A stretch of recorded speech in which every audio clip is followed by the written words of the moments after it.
Autobiography of Benvenuto Cellini, Part 2, Section 3, Chapters 10 through 13. Chapter 10. The Cardinal of Ferrara saw that the king had been vastly pleased by my arrival. He also judged that the trifles which I showed him of my handicraft, and had encouraged him to hope for the execution of considerable things he had in mind. At this time, however, we were following the court with the weariest trouble and fatigue. The reason of this was that the train of the king dragged itself along with never less than 12,000 horse behind it. This calculation is very lowest, for when the court is complete in times of peace, there are some 18,000, which makes 12,000 less than the average. Consequently, we had to journey after it through places where sometimes there were scarcely 2 houses to be found, and then we set up canvas tents like gypsies, and suffered at times very great discomfort. I therefore kept urging the cardinal to put the king in mind of employing me in some locality where I could stop and work. The cardinal answered that it was far better to wait until the king should think of it himself, and that I ought to show myself at times to his majesty while he was at table. This I did then, and one morning at his dinner the king called me. He began to talk to me in Italian, saying he would had it in his mind to execute several great works, and that he would soon give orders where I was to labor, and provide me with all necessaries. These communications he mingled with discourse on divers pleasant matters. The Cardinal of Ferrara was there, because he almost always ate in the morning at the king's table. He had heard our conversation, and when the king rose, he spoke in my favor to this purport: as I afterwards was informed, Sacred Majesty, this Benvenuto is very eager to get to work again. It seems almost a sin to let an artist of his abilities waste his time. The king replied that he had spoken well, and told him to arrange with me all the things for my support according to my wishes. Upon the evening of the day when he received this commission, the cardinal sent for me after supper, and told me that his majesty was resolved to let me begin working, but that he wanted me first to come to an understanding about my appointments. To this the cardinal added: "It seems to me that if his majesty allows you 300 crowns a year, you will be able to keep yourself very well indeed. Furthermore, I advise you to leave yourself in my hands, for every day offers the opportunity of doing some service in this great kingdom, and I shall exert myself with vigor in your interest." Then I began to speak as follows: "When your most reverend lordship left me in Ferrara, you gave me a promise, which I had never asked for, not to bring me out of Italy before I clearly understood the terms on which I should be placed here with his majesty. Instead of sending to communicate these details, your most reverend lordship urgently ordered me to come by the post, as if an art like mine was carried on post haste. Had you written to tell me of 300 crowns, as you have now spoken, I would not have stirred a foot for twice that sum. Nevertheless, I thank God and your most reverend lordship for all things, seeing God has employed you as the instrument for my great God in procuring my liberation from imprisonment. Therefore I assure your lordship that all the troubles you are now causing me fall 1,000 times short of the great God which you have done me. With all my heart I thank you, and take good leave of you, wherever I may be, so long as I have life. I will pray God for you." The cardinal was greatly irritated, and cried out in a rage: "Go where you choose. It is impossible to help people against their will." Some of his good-for-nothing courtiers who were present said, "That fellow gets great store on himself, for he is refusing 300 ducats a year." Another, who was a man of talent, replied, "The king will never find his equal, and our cardinal wants to cheapen him, as though we were a load of wood." This was Messer Luigi Alamanni, who spoke to the above effect. As I was afterwards informed, all this happened on the last day of October, in Dauphine, at a castle, the name of which I do not remember. Chapter 11. On leaving the cardinal, I repaired to my lodging, which was 3 miles distant, in company with a secretary of the cardinal returning to the same quarters. On the road, this man never stopped asking me what I meant to do with myself, and what my own terms regarding the appointment would have been. I gave him only one word back for answer, which was that I knew all. When we came to our quarters, I found Pagolo and Ascanio there, and seeing me too much troubled, they implored me to tell them what was the matter. To the poor young men, who were all dismayed, I said for answer, "Tomorrow I shall give you money amplified sufficient for your journey home. I mean myself to go out a most important business without you, which for a long time I have had it in my mind to do." Our room adjoined that of the secretary, and I think it not improbable that he wrote to the cardinal, and informed him of my purpose. However, I never knew anything for certain about this. The night passed without sleep, and I kept wearying for the day, in order to carry out my resolution. No sooner did it dawn than I ordered out the horses, made my preparations in a moment, and gave the two young men everything which I had brought with me, and 50 ducats of gold in addition. I reserved the same sum for myself, together with the diamond the Duke had given me. I only kept 2 shirts and some well-worn riding clothes, which I had upon my back. I found it almost impossible to get free of the 2 young men, who insisted upon going with me. Whatever happened, at last I was obliged to treat them with contempt, and use this language: "One of you has his first beard, and the other is just getting it, and both of you have learned as much as from me I could teach in my poor art, so that you are now the first craftsmen among the youths of Italy. Are you not ashamed to have no courage to quit this go-cart, but must always creep about in leading strings? The thing is too disgraceful. Or if I were to send you away without money, what would you say then? Come, take yourselves out of my sight, and may God bless you 1,000 times. Farewell."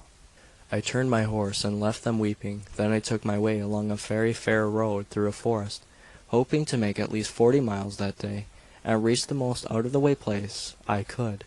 I had already ridden about 2 miles, and during that short time had resolved never to revisit any of those parts where I was known. I also determined to abandon my art so soon, as I had made Christ 3 cubits in height, reproducing, so far as I was able, that infinite beauty which he had himself revealed to me. So then, being thoroughly resolved, I turned my face toward the holy sepulchre. Just when I thought I had got so far that nobody could find me, I heard horses galloping after. They filled me with some uneasiness, because that district is infested with a race of brigands, who bear the name of venturers, and are apt to murder men upon the road. Though numbers of them are hanged every day, it seems as though they did not care. However, when the riders approached, I found they were a messenger from the king and my lad Ascanio. The former came up to me and said, "From the king I order you to come immediately to his presence." I replied, "You have been sent by the cardinal, and for this reason I will not come." The man said that, since gentle usage would not bring me, he had authority to raise the folk, and they would take me, bound hand and foot like a prisoner. Ascanio, for his part, did all he could to persuade me, reminding me that when the king sent a man to prison, he kept him there 5 years at least before he let him out again. This word about the prison, when I remembered what I had endured in Rome, struck such terror into me, that I wheeled my horse round briskly, and followed the king's messenger.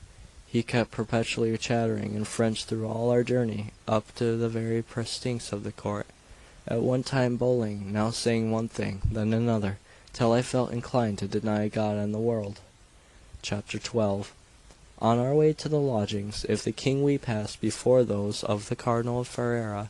Standing at his door, he called to me and said, "Our most Christian monarch has of his own accord assigned you the same appointments which his Majesty allowed the painter Leonardo da Vinci, that is, a salary of 700 crowns. In addition, he will pay you for all the works you do for him, also for your journey. Hither he gives you 500 golden crowns, which will be paid you before you quit this place." At the end of this announcement, I replied that those were offers worthy of the great king he was. The messenger, not knowing anything about me, and hearing what splendid offers had been made me by the king, begged my pardon over and over again. Pagolo and Ascanio exclaimed, It is God who had helped us to get back into our into so honored a go-cart. On the day following, I went to thank the king, who ordered me to take the models of 12 silver statues, which were to stand as candelabra round his table. He wanted them to represent 6 gods and 6 goddesses, and to have exactly the same height as his Majesty, which was a trifle under 4 cubits. Having dictated this commission, he returned to his treasurer, and asked whether he had paid me the 500 crowns. The official said that he had received no orders to that effect. The king took this very ill, for he had requested the cardinal to speak to him about it. Furthermore, he had told me to go to Paris and seek out a place to live in, fitted in the execution of such work. He could see that I obtained it. I got the 500 crowns of gold, and took up my quarters at Paris in a house of the Cardinal of Ferrara, where I began, in God's name, to work and fashion 4 little waxen models, about 2/3 of a cubit in each height. They were Jupiter, Juno, Apollo, and Vulcan. In this, while the king returned to Paris, whereupon I went to him at once, taking my models with me, and my 2 apprentices, Ascanio and Pagolo. On perceiving that the king was pleased with my work, and being commissioned to execute the Jupiter in silver of the height above described, I introduced the 2 young men, and said that I had brought them with me out of Italy to serve his Majesty. For insomuch as they had been brought up by me, I could at the beginning get more help from them than from the Paris workmen. To this the king replied, that I might name a salary which I thought sufficient for their maintenance. I said that 100 crowns of gold apiece would be quite proper, and that I would make them earn their wages well. This agreement was concluded. Then I said that I had found a place which seemed to me exactly suited to my industry. It was his Majesty's own property, and called the Little Nello. The provost of Paris was then in possession of it from his Majesty, but since the provost made no use of the castle, his Majesty perhaps might grant it to me to employ it in his service. He replied upon the instant, "That place is my own house, and I know well that the man I gave it to does not inhabit or use it, so you shall have it for the work you have to do." He then told his lieutenant to install me in the Nello. This officer made some resistance, pleading that he could not carry out the order.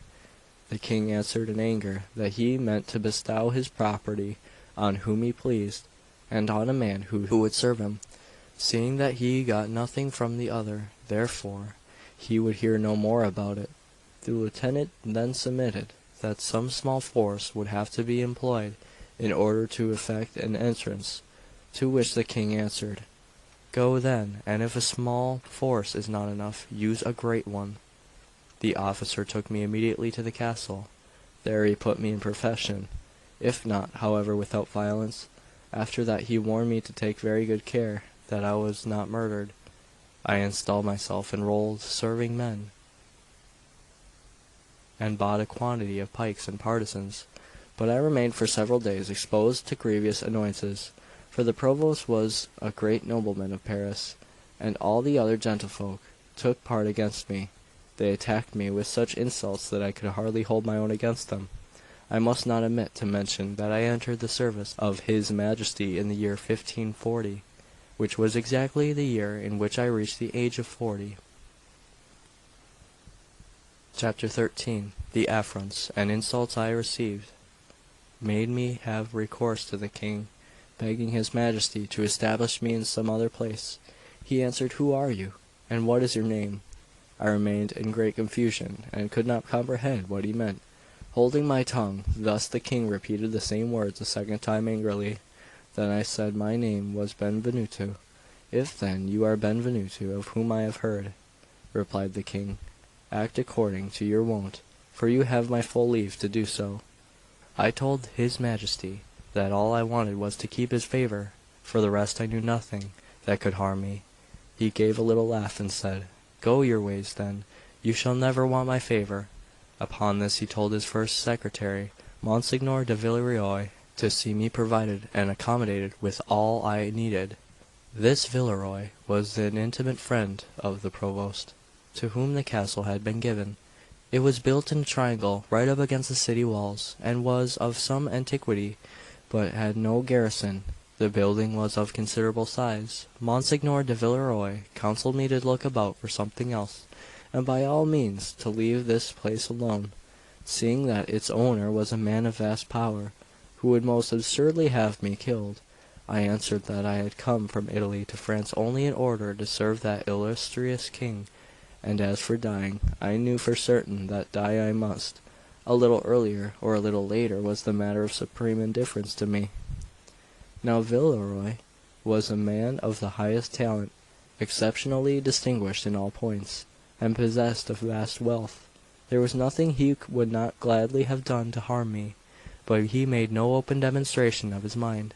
He was grave and a noble presence, and spoke slowly, at his ease, to another gentleman, Marmagna, the treasurer of Languedoc. He left the duty of molesting me. The first thing which this man was to look out the best apartments in the castle, and to have them fitted up for himself. I told him that the king had given me the place to serve him in, and that I did not choose it should be occupied by any but myself and my attendants. The fellow, who was haughty, bold, and spirited, replied that he meant to do just what he liked, that I should run my head against a wall if I presumed to oppose him, and that Villeroy had given him authority to do what he was doing. I told him that, by the king's authority given to me, neither he nor Villeroy could do it. When I said that, he gave vent to offensive language in French, whereat I retorted in my own tongue that he lied. Stung with rage, he clapped his hand upon a little dagger which he had. Then I set my hand also to a large dirk, which I always wore for my defence, and cried out, "If you dare to draw, I'll kill you on the spot." He had 2 servants to back him, and I had only my 2 lads. For a moment or two Marmagna stood in doubt, not knowing exactly what to do, but rather inclined to mischief, and muttering, "I will never put up with such insults." Seeing then that the affair was taking a bad turn, I took a sudden resolution, and cried to Bagolo and Ascanio, "When you see me draw my dirk, throw yourselves upon those serving men, and kill them if you can. I mean to kill this fellow at the first stroke, and then we will decamp together with God's grace." Marmagna, when he understood my purpose, was glad enough to get alive out of the castle. All these things, toning them down a trifle, I wrote to the Cardinal Ferrara, who related them at once to the king. The king, deeply irritated, committed me to the care of another officer of his bodyguard, who was named Monsignor de Iscantrio de Orbec. By him I was accommodated with all that I required in the most gracious way imaginable. End of Section 3.